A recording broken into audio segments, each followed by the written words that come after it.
Right on in. Oh, you know that. You were there. Yeah. Oh, yeah. So good. Yeah.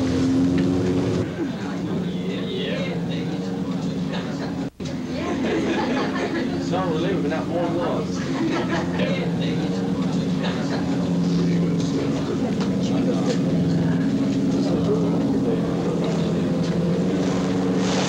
It's my pleasure to introduce down on my far left there George and Olive Osmond, who are responsible for all this. And next to George, of course, is Marie and Donnie. Hi, I'm Marie. And Jimmy, Jay, Merrill, Alan, and Tom, particularly from watching the Osmonds at work in the entertainment field. Literally thousands of letters have come wanting to know more about their personal lives, what makes them the success they are, why such a tremendous emphasis on the family, and how do you solve family problems. And we some time ago had felt that to share the family's success, secrets, if there be any, we think they're basic principles of life, would be very profitable and fruitful for the world. And so about 8 years ago, we commenced several of these special, what we call firesides, or evenings with members of our church and their friends in localities such as Phoenix, whereby we might share the philosophy of the Osmond family, why they feel they're successful, not so much in the entertainment field, but in the people business. I think personally, as I have observed cultures all over the world, that in many countries the family's in trouble. And we feel through this family and the philosophy that they represent in their church that there are some basic answers. George, I think being the patriarch of this family, that might be appropriate to start with you, and it might just direct your family any way that you'd feel proper.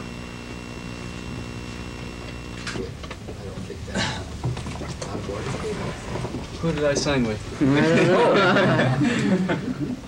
St. Louis Cardinals? Yeah, I just signed with St. Louis Cardinals.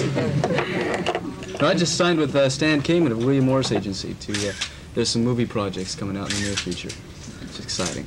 Marie met with Fred Silverman of NBC yesterday, and she has just signed for her own television series, hopefully to be beginning at this fall.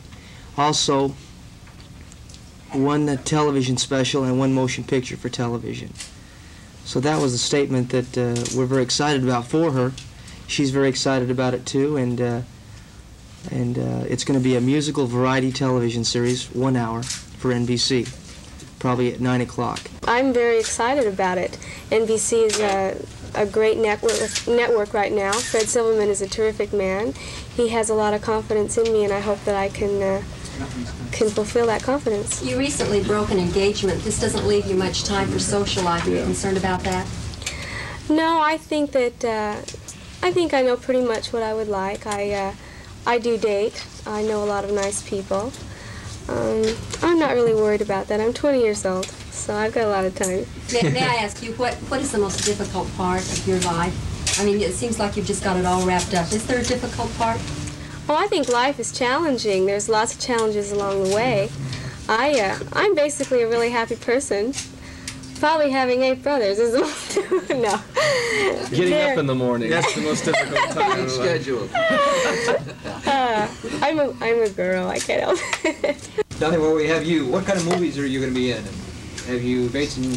Well, nothing's been solidified yet. There's a lot of ideas. Are you going to be doing them there in Utah? Wherever the location works out. Utah would be a nice place to do it, but wherever the location is best. Is it G-rated? Have you put some parameters on what you will be in, what you won't be in? Well, let me put it this way. We're very real in what we do. We won't promote anything like the sex and violence that's being promoted so heavily today. But the things that we do will be very real. If there needs to be a little violence in the film that portrays a real situation in life, yes, we'll do it with taste. You folks obviously could pick any place in the world you wanted to live, or at least that we think you could. Perhaps it may have been more convenient for you to live in Los Angeles or some other place close to the entertainment centers. Why is it that you chose to spend the millions you did building a studio in Utah? And perhaps what some people would regard as a backwoods part of Utah. Maybe whoever made that decision ought to respond. Well, I think we all better step forward here. Go ahead, start it out. We were born and raised in Utah, and of course, you know, you always have a desire to go back to where you were raised as a child, I feel.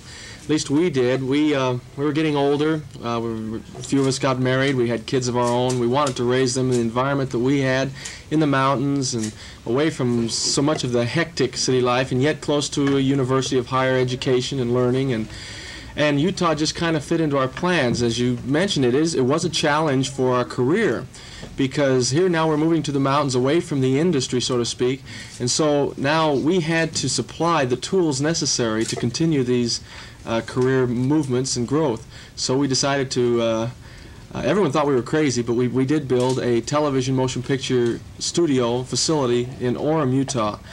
And as a result, we have now become, from some of the executives in the networks, one of the most quality production houses in the country and the world.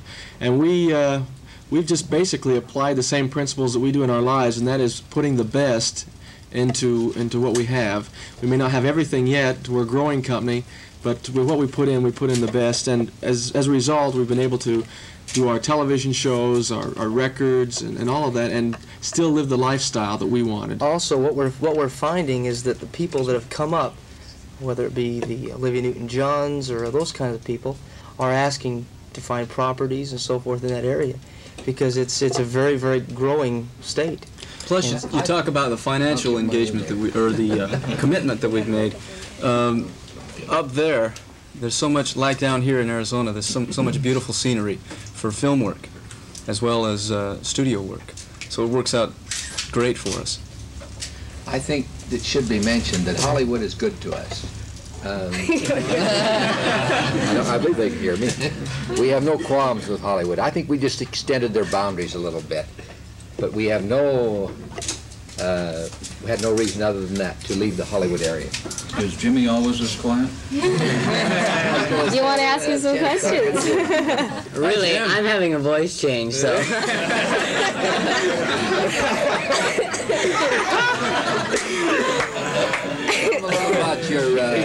Tell them a little about your aspirations, what you'd like.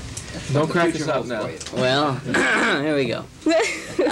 Right now I'm working on signing with a new label and doing some recording and producing an album. And I've got an advertising agency at home, and it keeps me busy. And we're working with International Harvester right now, if any of you are interested.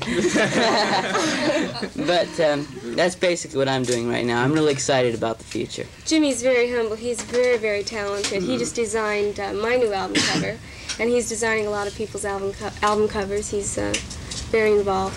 Olive, when finally you had a daughter, what was your reaction after, what, 8 boys, and then finally a daughter was born? I was in a state of shock for quite a while. I was happy, and we've been such pals. She's just been a fulfillment in my life. She's everything I ever wanted to be. So I kind of had 2 lives, mine and hers too. Did you believe it when they told you you had a daughter? No, not at first. You know, it was wonderful. I was born on my father's birthday. Oh, what a He claims her. They're good parents. They're good parents. Marie, there are heavy emphasis in the Mormon religion for members of that church, female members, to take the role as housewives, as mothers. If the time comes when you marry, will that necessarily mean separating you from your career in order to become a mother? First of all, I think that a career is being a mother, because I think it's very important for a woman to be educated in all areas. I think that the experience that I'm gaining now, as far as, you know, meeting with people and traveling and having that kind of a culture, is going to be one of the greatest benefits to my children, because I think that a woman is a very key position in a family, because she spends most of the time with her children. Will it mean a separation from your acting career when you become a mother? I think that as I have children and things like that, that'll be discussed. I think it's a possibility. And I'm most certain that it is a definite difference. My first loyalty will be to my family and to my husband, and to have the kind of relationship that my parents have with them. It's really a secure feeling to grow up in a family and know that your parents love each other and respect each other. And I think that starts a child off with a secure ability in themselves to develop and grow. I think one of the major things that our parents have taught us is that it's important to be an individual. I remember I was talking to my mother one day and I said, what is the best advice that you could give me as far as when I start raising my children? She says the best thing you could do is while they're young to install in them principles and the practicality of making their own decisions and being an individual person. And I think that communication is a big problem. It's the cause of a lot of these problems. If we think that's why we stress the family home evening program. We feel that it's great for a family to meet together once a week, to set goals, to to organize activities, to communicate, and we feel that's the basis of a foundation for a good, solid family. We believe that also if you have a strong family, you'll have a strong community, and if you have a strong community, you'll have a strong nation. Also, everybody might say, well, that's nice, but how do we put that into action? And it's tough. You know, I have 4 little boys at home, my wife, and it takes a lot of effort, a lot of work. And I think a person has to analyze what he really wants and then sacrifice. I think sacrifice is a big key into it. You've got to give of your time. I remember when we were growing up, many a time we could have had a babysitter, for instance, and our parents could have gone out with their friends. And they had a lot of friends, but instead they would choose to do things that involved the family. They would take us with them on many occasions. And these are the moments that I remember and that I cherish. Yes, we worked hard as kids growing up in show business, practicing, learning music and so forth, and then we started traveling a lot, but our parents were involved and worked hard with us. And I think that's something that I think parents should try to do, is to spend time with their kids and do the things that doesn't have to spend money. Father and mother, why don't we get them up here and ask them? Father? I think a parent has to draw lines. I think a child expects it. I think that if you don't draw lines, society's going to do it for you, and that isn't the pleasant way to do it. How do you interact in and cope with the fast Hollywood lifestyle? What part of that whole scene do you play, given your background, which that obviously is very foreign too? How do you just cope with the whole thing? Well, we are a part of that business, and we are in show business, so we have to cope with the fast pace of life. We live a fast-paced life, and but that's probably one of the reasons why we made the move to Utah, is we can get away from everything. Everybody has to have a diversion in their business, and we have our own individual lives. We go four-wheeling, and so. Do you find it hard blending the two, though? And, not at all. Not at all. You find, I think, we've had a lot of the superstar guests up to Utah, guests on their show, doing projects up there. And a lot of these are our friends, and you'd be surprised on the off-screen level that these people are just like everybody else. They come up, they enjoy skiing, they bring their families, and so they're very much a part of our world and scene. And we're doing our thing, and we've chosen it, and so far we've been successful at it. Speaking of the church views fitting in with tomorrow, as you just said, there's been a bit of a controversy, as you know, with the Equal Rights Amendment and women's rights in your church. How do you all feel about that? Well, I think Brother Dunn could tell you the church stand on it. I think with equal rights, well, let's ask a woman. Okay, let's ask a woman. Hello. First of all, I see nothing wrong with equal opportunity for women. I think that that's terrific, and I think that there have been over 30-some-odd laws passed for that right now. I think that men and women are different. I think that they're different physically and emotionally, and I think that, like in the book of Genesis, it says man was made for woman and woman was made for man. And that's very true, because they're meant to complement one another, and I don't think they're meant to compete with one another. And that's my personal philosophy. What do you think about the lady back east who got in trouble because of her stand pro-ERA? I believe she was excommunicated, or some action was taken against her. How do you feel about Sonia that? Johnson. She was excommunicated on her beliefs towards the church and not necessarily the ERA. I think that, you know, that the church handled it according to the way, and I personally believe that Spencer W. Kimball is a prophet, and I believe in the general authorities of the church. And I think that you have to believe in the principles and in their authority in order to act accordingly. So you agree with the action that was taken? I do. I think it was handled fairly. Mormon religious beliefs are basically a way of life. And it's something that can fit in with today, tomorrow, yesterday, and we can do and be very happy in today's setting as a family and still have the basic values that that we profess. And I think that's the important thing, is that you've got to believe it, and then you just live what you believe, and you're a happy person. It would be very hard to represent a church if you didn't believe it and live it. But we do, and we're all converted to it. No one is born a Mormon. You're converted to it, and I went through my own conversion at a period of time in my life, and yeah, I'm very happy. And I feel that I'm very contemporary, and I'm very much with the entertainment industry, and some of my best friends are in the business, and I have a good time. I know my brothers feel the same way. We're here as a request to share some experiences we have, talk a little bit about the family. Maybe, you know, when we're on stage performing, you don't really see what we're all about inside. We love music, we love to perform, we love the industry, and but this tonight is a non-show business, more of a personal, get to know the Osmonds, what we're all about, and we're happy to share our feelings with everybody tonight.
Much love expressed among the family members, particularly among those of the Osmond family who will be speaking to you,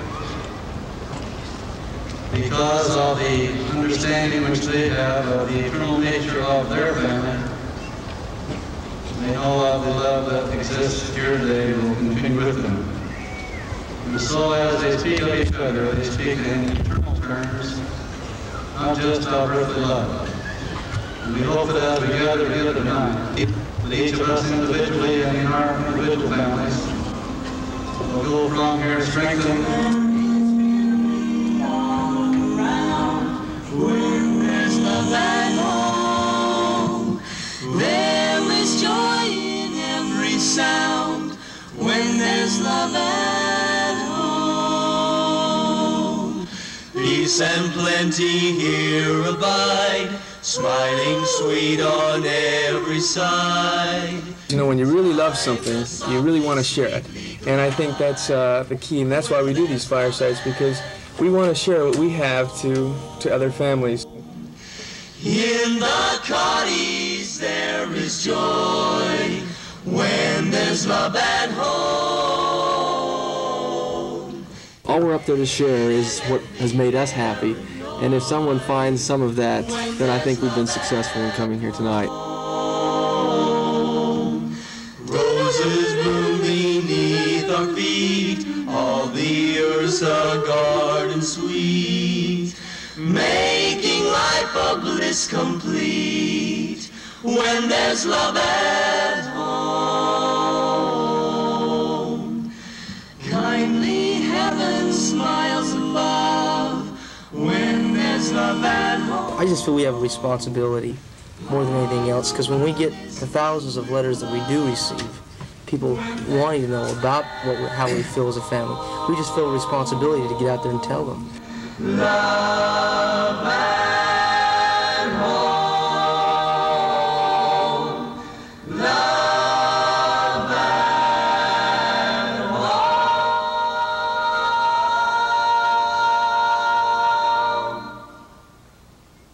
Oh, there's one who smiles on high when there's love and home.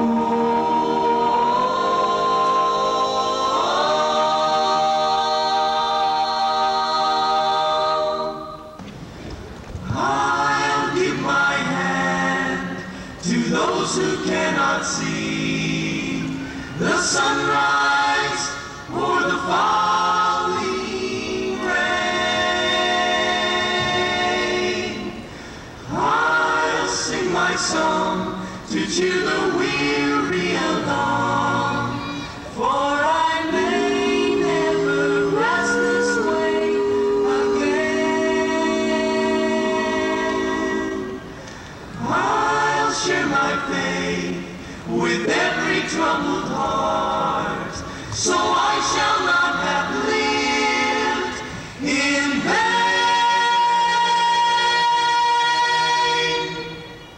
I'll give my hand, I'll sing my song, I'll share my faith, because I know